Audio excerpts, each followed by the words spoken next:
moi, c'est Titeuf. Parce qu'il est marrant. Les livres de Marc Lévy, ça donne beaucoup d'émotions, comme si l'histoire est réelle devant nous. C'est juste incroyable. Moi, c'est que des mangas. Pas deux, pas trois. Voilà, parce que j'aime ça depuis longtemps en fait. J'aime dessiner surtout. Et voilà. J'adore l'univers du Japon et des mangas. Et je trouve que c'est un univers très très très riche. Donc, Le journal d'un dégoûté. Il raconte une vie difficile pour l'école et avec sa famille. Et moi, le journal d'une grosse nouille. J'aime bien les personnages car ils font rire et les actions me plaisent dans l'histoire. Moi j'en ai un, mais j'arrive pas à me souvenir du titre.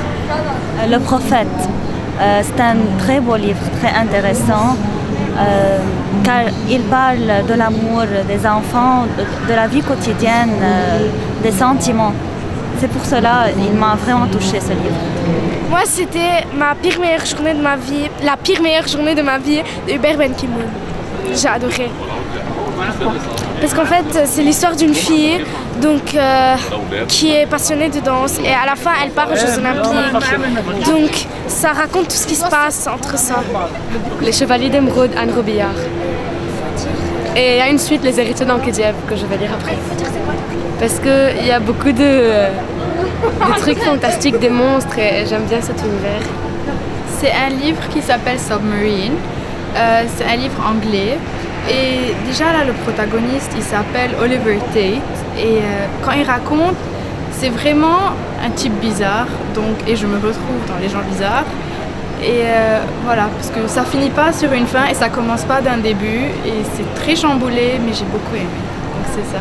C'est le livre The Invisible Cities de Italo Calvino. C'est je pense, le meilleur livre que j'ai jamais lu. Tout d'imagination, l'architecture, c'est dans le domaine. Et c'est un bouquin illimité. Il y a un livre que j'ai lu il n'y a pas longtemps pour Paulo Coelho. Et c'est un livre qui m'a marqué juste parce que mon père m'a dit de le lire. Et ça m'a beaucoup aidé. I wasn't feeling very well. Et je le connais pas en français.